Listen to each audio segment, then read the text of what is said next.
Sardar part 2 teaser launch ಆಗಿದೆ. ನಾನಂತೂ ತುಂಬ ಅಂದರೆ ತುಂಬ ಎಕ್ಸೈಟಿಂಗ್ ಆಗಿ ಕಾಯ್ತೇನೆ. ಯಾಕೆ ಅಂತಂದರೆ ಸರ್ದಾರ್ ಪಾರ್ಟ್ 1 ನೆಕ್ಸ್ಟ್ ಲೆವೆಲ್ಗೆ ಕ್ರೇಜ್ ಮಾಡಿತ್ತು. ಸೊ ಅದೇ ಥರ ಈ ಕ್ರೇಜ್ ಕಂಟಿನ್ಯೂ ಆಗುತ್ತಾ, ಸೇಮ್ ಕಾಂಬೋ ಬರ್ತಿರೋದು ಡೈರೆಕ್ಟರ್ ಅವ್ರ ಜೊತೆಗೆ. ಅದ್ರ ಜೊತೆಗೆ ಇದಕ್ಕೆ ಮ್ಯೂಸಿಕ್ ಕೊಡ್ತಾ ಇರೋದು ಸ್ಯಾಮ್ ಅವರು. ನಾನಂತೂ ಸಖತ್ ಕ್ಯೂರಿಯಾಸಿಟಿಯಿಂದ ಕಾಯ್ತೇನೆ. ಯಾಕೆ ಅಂತಂದರೆ ಕಾರ್ತಿ ಅವರ ಆ್ಯಕ್ಟಿಂಗಿಗೆ ನಾನು ತುಂಬ ಅಂದರೆ ತುಂಬ ಫಿದಾ. ಯಾಕೆ ಅಂತಂದರೆ ಅವರ ಆ್ಯಕ್ಟಿಂಗು ಒಂಥರ ನೆಕ್ಸ್ಟ್ ಲೆವೆಲ್ಗೆ ಇರುತ್ತೆ. ಒಂದು ಸಣ್ಣ ಮೂವಿ ಮಾಡಿದ್ರು ಮಿಯಾಜಾಗನಲ್ಲಿ ಯಾವ ಥರ ಇತ್ತೇಳಿ. ಸೊ ನನಗೆ ಆ ಥರ ಅವರ ಮೂವೀಸು ತುಂಬ ಅಂದರೆ ತುಂಬ ಇಷ್ಟ. ಸೊ ನಿಮಗೆ ಅವ್ರ ಮೂವೀಸು ಯಾವ ಥರ ಇಷ್ಟ ಕಮೆಂಟ್ ಬಾಕ್ಸಲ್ಲಿ ಕಮೆಂಟ್ ಮಾಡಿ. ಯಾರೇ ಚಾನಲ್ಗೆ ಫಸ್ಟ್ ಟೈಮ್ ವಿಸಿಟ್ ಮಾಡಿದ್ರು ಪ್ಲೀಸ್ ಸಬ್ಸ್ಕ್ರೈಬ್ ಮಾಡ್ಕೊಂಡು ಸಪೋರ್ಟ್ ಮಾಡಿ ಅಂತ ಹೇಳ್ತಾ ಜಾಸ್ತಿ ಟೈಮ್ ವೇಸ್ಟ್ ಮಾಡ್ತಾರೆ. ಬನ್ನಿ ಮ್ಯಾಟ್ರಿಗೋಣ ಸ್ಟಾರ್ಟ್.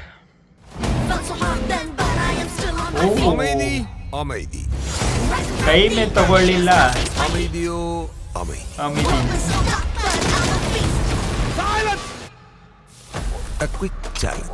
ஒரு விடுதலை சொல் முடிஞ்ச ವಿಜುವಲಿ ಸಕಲ ಕಾಣಿಸ್ತಿದೆ. ஒரு அப்பன் ஒரு அப்பன் ஒரு ஊர்நாட்டம். ಕ್ಯಾಮ್ರಾ ವರ್ಕ್ ಚೆನ್ನಾಗಿದೆ. பயங்கரமான மூலக்கார. ಓ ಆ ದಾಡಿ ಇರೋ ಲುಕ್ ನೋಡು ಗುರು, ಕ್ರೇಜಿ ಮಾತ್ರ ನನಗಂತೂ. ಅದ್ರ ಜೊತೆಗೆ ಇನ್ನೊಂದು ಲುಕ್ ಇದೆ ನೋಡಿ, ಎರಡು ಲುಕ್ಕು ಮಾತ್ರ ನೆಕ್ಸ್ಟ್ ಲೆವೆಲ್ಗೆ ಕಾಣಿಸ್ತಿದೆ. ಕಾರ್ತಿ பையன் ஒரு cool guy but tough guy. இந்த ஷோ அவங்களோட தான் இருக்கலாம், ஆனா ஷோ ஸ்டில் நான் தான். ஏன்னா அவங்க டார்கெட்டே நான் தான். டெக்னிக்கலி நான் தான் நல்லவன். ಓ ಆಶಿಕಾ ಅವ್ರು ಕೂಡ ಇದ್ದಾರೆ ಗುರು. அவனுங்க தான் கெட்டவனுங்க. இப்ப கேள்வி என்னன்னா, ஜெயிக்க போறது நல்ல வில்லனா இல்ல கெட்ட ஹீரோஸா? உனக்கு பதில் தெரியுமா? தெரியல சார். ಬ್ಯಾಕ್ ಗ್ರೌಂಡ್ ಸ್ಕೋರ್ ಮಾತ್ರ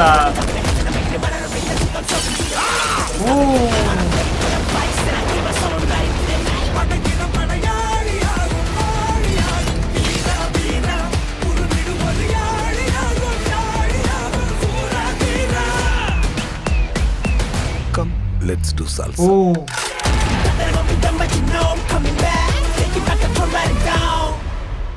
10th ಸೆಪ್ಟೆಂಬರ್.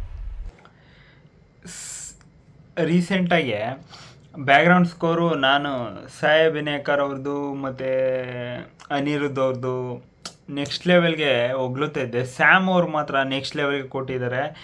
ಕ್ರೇಜಿ ಲೆವೆಲ್ ಅಂತ ಅನ್ನಿಸ್ತು. ಟೈಮೇ ತೊಗೊಳ್ಳಿಲ್ಲ, ಸೀದಾ ಟೀಸರ್ಗೆ ಒಂದು ಸ್ಟೋರಿಯಲ್ಲಿ ಸ್ಟಾರ್ಟ್ ಮಾಡ್ತಾರಲ್ಲ ಆ ಥರ ಸ್ಟಾರ್ಟ್ ಮಾಡಲೇ ಇಲ್ಲ. ಒಂದೇ ಸೆಕೆಂಡ್ ರಪ್ಪ ಅಂತ ಸ್ಟಾರ್ಟ್ ಮಾಡಿದ್ರು. ಅದು ನನಗೆ ಇಷ್ಟ ಆಯಿತು. ಅದ್ರ ಜೊತೆಗೆ ಕ್ಯಾಮ್ರಾ ವರ್ಕು ನಾನು ಹೇಳಿರೋ ಪ್ರಕಾರ ಸಖತ್ತಾಗಿ ಕಾಣಿಸ್ತಿದೆ ಟೀಸರಲ್ಲೇ. ಅದ್ರ ಜೊತೆಗೆ ವಿಜುವಲ್ಸು ಚೆನ್ನಾಗಿ ಕಾಣ್ತಿದೆ. ಆದರೆ ವಿಜುವಲ್ಸು ಏನಿದೆ ನಾನು ಆನೆಸ್ಟಾಗಿ ಹೇಳ್ತೀನಿ, ವಿಜುವಲ್ಸು ಆ ಟ್ರೈನ್ ಸೀಕ್ವೆನ್ಸು ನನಗೆ ಆ ರೇಂಜ್ ಕನ್ವಿನ್ಸಿಂಗ್ ಆಗಿದೆ ಅಂತ ಅನ್ನಿಸ್ಲಿಲ್ಲ. ಗ್ರಾಫಿಕಲಿ ಇನ್ನೂ ಕಾಣಿಸ್ತಿದೆ ಅಂತ ಅನ್ನಿಸ್ತು. ಅದು ವರ್ಕೌಟ್ ಮಾಡಬೇಕು ಅಂತ ಅನ್ನಿಸ್ತು. ಅದ್ರ ಜೊತೆಗೆ ಕಾರ್ತಿ ಅವರ ಲುಕ್ಕು ಕ್ರೇಜಿಯಾಗಿ ಕಾಣಿಸ್ತಿದೆ. ಯಾಕೆ ಅಂತಂದರೆ ಐ ಥಿಂಕ್ 2-3 ಲುಕ್ಕಲ್ಲಿ ಕಾಣಿಸ್ತಾರೆ ಅಂತ ಅನಿಸುತ್ತೆ. ಯಾಕೆ ಅಂತಂದರೆ ಒಂದು ಶಾರ್ಟ್ ಹೇರ್ಸು, ಒಂದು ಲಾಂಗ್ ಹೇರ್ಸು, ಒಂದು ವೈಟ್ ಅಂದರೆ ಅಜಿತ್ ಅವ್ರ ಥರ ವೈಟ್ ಪೇಪರ್ ಸ್ಟೈಲಲ್ಲಿ ನೆಕ್ಸ್ಟ್ ಲೆವೆಲ್ಗೆ ಕಾಣಿಸ್ತಾ ಇರೋದು. ಸೊ ಸರ್ದಾರ್ ಪಾರ್ಟ್ 2 ಮಾತ್ರ ಕ್ರೇಜಿ ಲೆವೆಲ್ ಕಾಣಿಸ್ತಿದೆ. ಮ್ಯೂಸಿಕ್ ಆಗಲಿ, ಅದಾದಮೇಲೆ ಕಾರ್ತಿ ಅವರ ಲುಕ್ ಆಗಲಿ, ಆಶಿಕಾ ಅವರಾಗಲಿ, ಅದಾದಮೇಲೆ ಇನ್ನು ಹೀರೋಯಿನ್ ಕ್ಯಾರೆಕ್ಟರ್ ಆಗಲಿ, ಅದಾದಮೇಲೆ ಇನ್ನು ತುಂಬ ಅಂದರೆ ತುಂಬ ನೆಕ್ಸ್ಟ್ ಲೆವೆಲ್ಗೆ ಟೀಸರಲ್ಲೇ ಮಜಾ ಕೊಟ್ಟಿರೋದು. ನಿಮಗೆ ಏನನ್ನಿಸ್ತು ಕಮೆಂಟ್ ಬಾಕ್ಸಲ್ಲಿ ಕಮೆಂಟ್ ಮಾಡಿ ಅಂತ ಹೇಳ್ತಾ ನಾನು ನಿಮಗೆ ನೆಕ್ಸ್ಟ್ ವಿಡಿಯೋ ಸಿಗೋಣ. ಬಾಯ್.